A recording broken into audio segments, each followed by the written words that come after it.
estamos iniciando a nossa aula número 136 do nosso curso de Filosofia Espírita e Interpretação dos Evangelhos segundo o Espiritismo.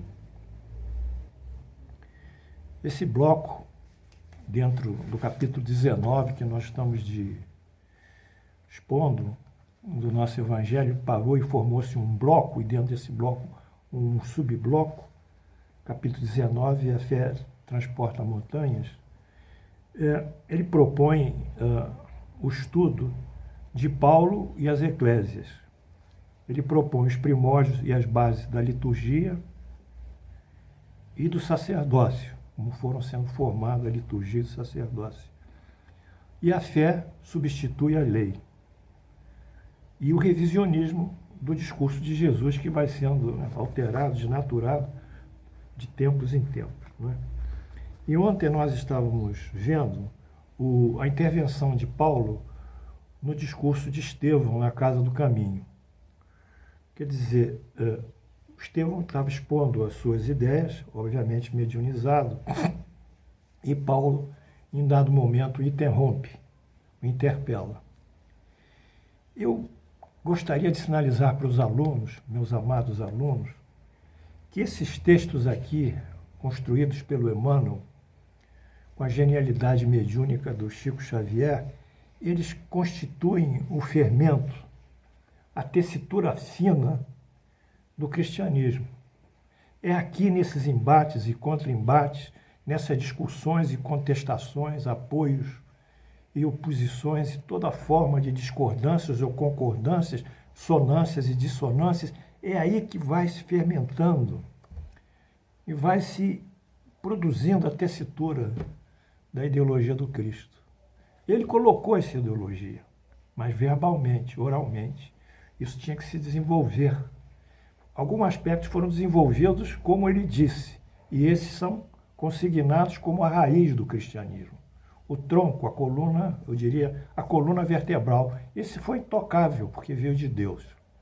Os apêndices, os contornos, as periferias, os ápices, as partes mais inferiores de todo esse sistema literário, dessas escritas, pertencem à mão do homem, que é sempre falível e sempre, às vezes, levada por sentimentos de poder e de orgulho. Então, eu peço que vocês me acompanhem, porque nós estamos acompanhando aqui a construção do cristianismo. Vamos lá. Então, Paulo intervém em relação a Estevão e diz assim: a lei era única, ele pensa. Era uma e única, porque Paulo diz a lei é dos homens, o Estevão a lei é dos homens e o evangelho é de Deus. Não. A lei, consubstanciada nas leis divinas do Decálogo, são divinas. Né?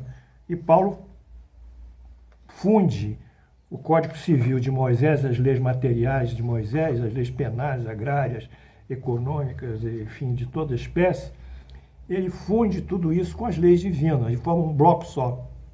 Jesus veio para escoimar esse bloco, tirar daqui o que era do homem e deixar assim, como um bom artesão, só o que servia, que era de Deus, que são as leis divinas promulgadas no Monte Sinai. Mas os judeus eles já tinham superposto diversas camadas de escrituras que muitas delas contrariavam esses textos originais. Tudo numa movimentação sempre de poder. E Paulo defendia esse poder, não tem nada contra ele. Não há nada contra o seu discurso. Seu discurso é coerente, absolutamente coerente, dentro da ideologia que ele defende. Ele é digno nesse momento também. Ele é correto, ele é honesto, ele é homem de princípios. Enfim, aí ele fala para Erasto: a lei, Estevão, a lei é uma e única. É isso, contesta. E continua: aquele Cristo que culminou na derrota entre dois ladrões surgia aos seus olhos como um mistificador, indigno de qualquer consideração. Quer dizer, ele tinha a imagem daquele Cristo em meio a dois ladrões. Aqueles galileus quer dizer, que estavam ali todos, podiam ser piedosos, mas não deixavam de ser criminosos pela subversão dos princípios invioláveis da raça. Quer dizer, havia ali uma subversão da lei, que era um todo para eles. Pois é, apesar da piedade que Paulo vê neles, eles eram perigosos para a estabilidade do poder. E continua. O orador preparava-se para retomar a palavra nesse momento, Estevão. Momentaneamente interrompida e aguardada com expectação pelo júbilo de júbilo geral, quando um jovem doutor se levantou subitamente e exclamou, quase colérico, frisando os conceitos com evidente marca de ironia. Piedosos galileus, onde o senso das vossas doutrinas estranhas e absurdas. Olha que beleza esse trabalho nosso, hein? Trabalho aqui do Emmanuel, louvemos Emmanuel. Isso que é o verdadeiro espiritismo, vai entrando em tudo isso. Que amor, que beleza. Piedosos galileus, onde o senso das vossas doutrinas estranhas e absurdas. Como ousais proclamar a falsa supremacia de um nazareno obscuro, que ele era da cidade de Nazaré, sob Moisés, na própria Jerusalém, onde se decide o destino das tribos de Israel invencível, aqui, na urbe, na metrópole de Jerusalém. Portanto, Paulo se surpreende com essa alegada supremacia de Jesus sobre esse nazareno obscuro, sobre Moisés. E justamente isso no centro nervoso da religião judaica de Jerusalém. Quem era esse Cristo? Não foram simples carpinteiro? A assistência se constrange quando ele fala dessa maneira. Ele chama a identidade carpinteiro para depreciar Jesus, como se fosse depreciável. A orgulhosa arrogância de Paulo, da sua inesperada intervenção, houve no ambiente um tal a qual retraimento e temor. Quer dizer, aquela assembleia sentiu o baque, sentiu o orgulho entrando, sentiu o poder entrando no meio daqueles tão piedosos e singelos personagens presentes.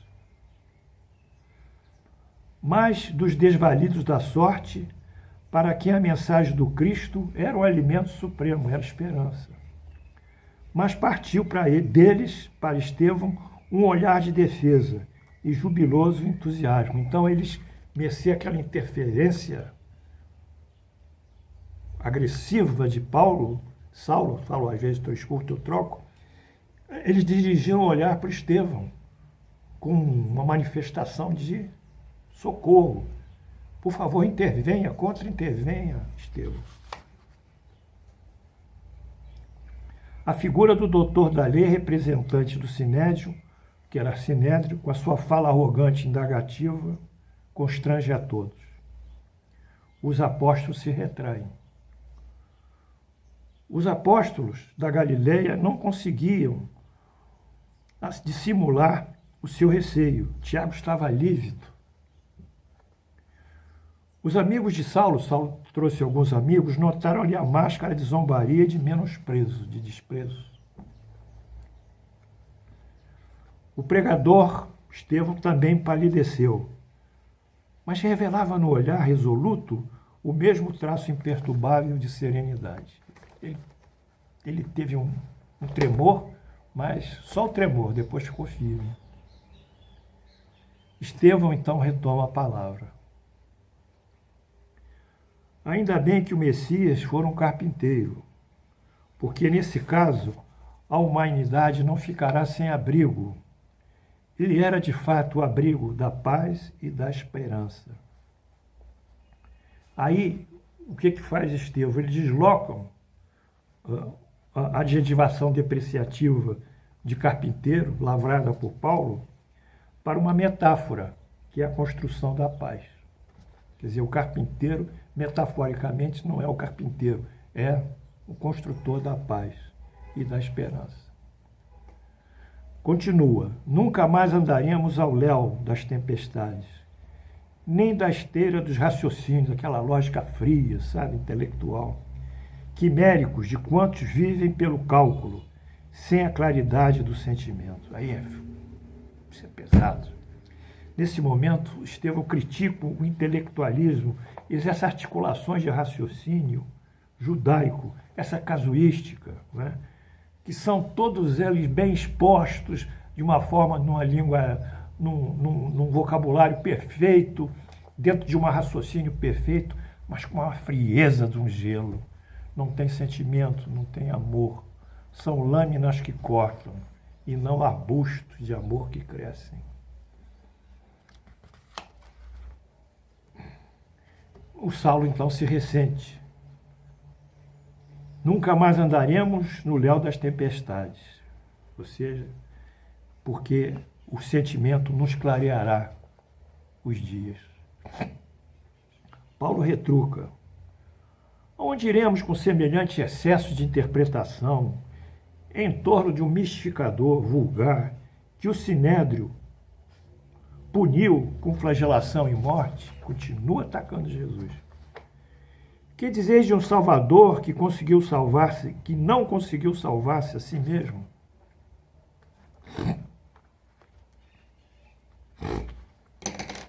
Emissário revestido de celestes poderes, como não evitou a humilhação da sentença infamante? Então Saulo retruca, ataca Jesus, figura sua insignificância frente a um Deus por não ter sido salvo pelo seu próprio Deus. E aí,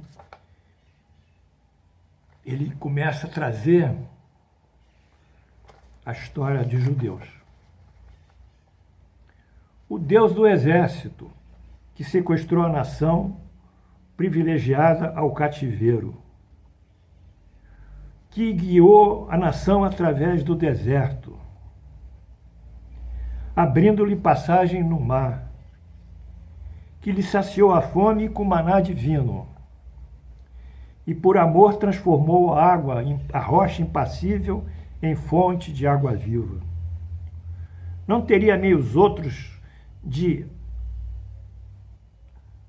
assinalar o seu enviado, senão como uma cruz de martírio entre malfeitores comuns? Então ele faz essa crítica.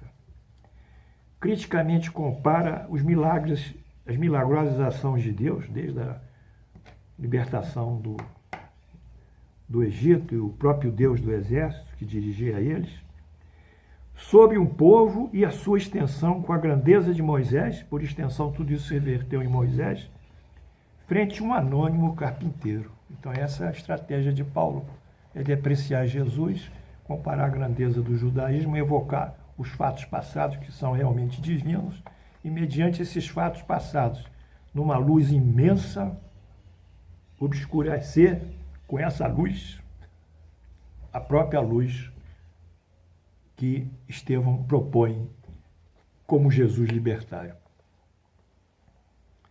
Mas a coisa não fica exatamente assim. A fala de Paulo, ou Saulo, se refere a citações bíblicas. E nós vamos falar essas citações bíblicas que vocês têm que aprender comigo também, se nós tivermos o tempo. Primeiro, Deus dos exércitos. Quem é Deus do exército? Isaías 1,24. Portanto, diz o Senhor dos exércitos, o poderoso de Israel: tomarei satisfação dos meus adversários e vingar-me-ei dos meus inimigos. Esse era o Deus. É o Deus que defendia dos exércitos. 2. Sequestrou o povo ao cativeiro. Êxodo 12, 40 a 41. Ora, o tempo que os filhos de Israel habitaram o Egito foi de 480 anos. Aconteceu que, ao cabo dos 480 anos, nesse mesmo dia, todas as hostes do Senhor saíram da terra do Egito. Então, libertou do Egito, do cativeiro. 3. Os guiou através do deserto. Essa passagem é linda. Êxodo 13, 20 e 22. Tendo, pois, partido de Sucote, acamparam-se em Etã, à entrada do deserto. O Senhor ia diante deles, durante o dia, numa coluna de nuvem. Preste atenção, o Senhor ia diante deles, durante o dia, uma coluna de nuvem, para os guiar pelo caminho.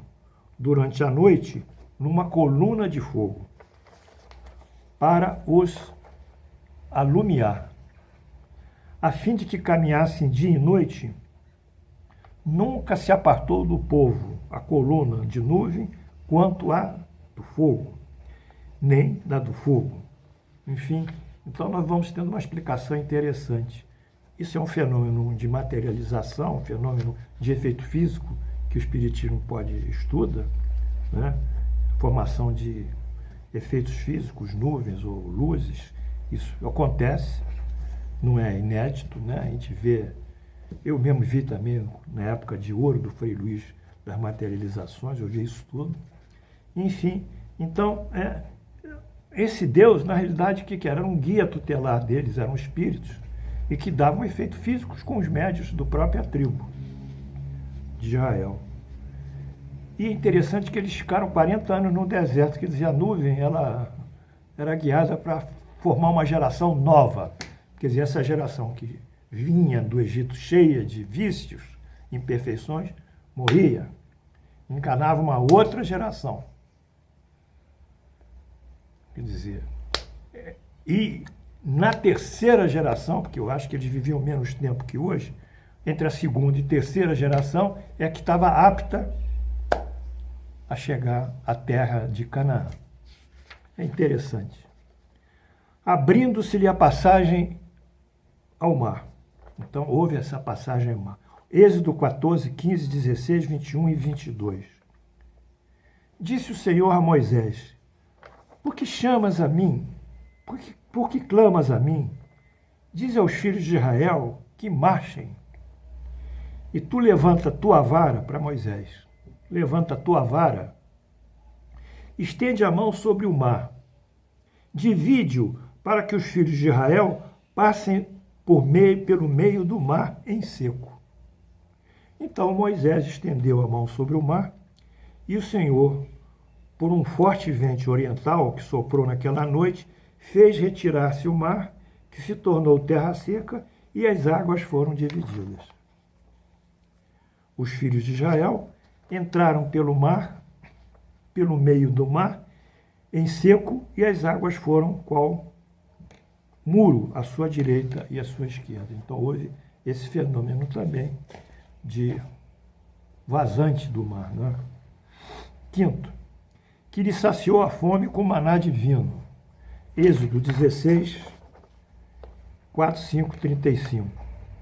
Então o Senhor disse a Moisés: eis que vos farei chover do céu pão, e o povo sairá a colher diariamente a porção para cada dia, para que eu ponha à prova se anda na lei ou não. Então, do céu cai uma substância gelatinosa, que eles aquecem aquela substância, ela fica como se fosse um pão.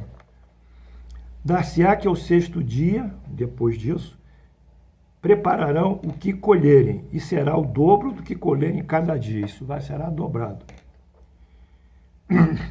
E comeram os filhos de Israel maná 40 anos, foram os 40 anos, até que entraram na terra habitada, comeram maná até que chegaram às terras da terra de Canaã, 40 anos. Outro item, transformou a rocha insensível, impassível, em fonte de água viva. Êxodo 17, 5.6. Respondeu o Senhor a Moisés: passa diante do teu povo e toma contigo alguns dos anciãos de Israel. Leva contigo em mão a vara com que feriste o mar. Vai. Eis que estarei ali adiante de ti sobre a rocha de Horebe. ferirás a rocha, e dela sairá água, e o povo beberá. Moisés assim o fez na presença dos anciãos de Israel. Então, nessa aula de hoje, quando Saulo, tanto faz, né? A gente vai trocando, não tem problema. Quando Saulo evoca essas passagens bíblicas, ele evoca o poder de Deus, que esses fatos existiram. São fenômenos espirituais que a gente estuda no espiritismo experimental, né?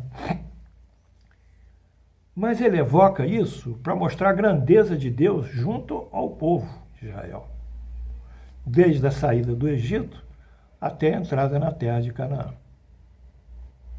Então, de posse dessa cultura dele, desse conhecimento, dessa grandeza, da submissão que ele tem a Deus na sua visão estritamente monoteísta, da proteção que Deus dá a eles, até o Deus dos exércitos, que luta por eles, na concepção dele religiosa, como ele reagiria?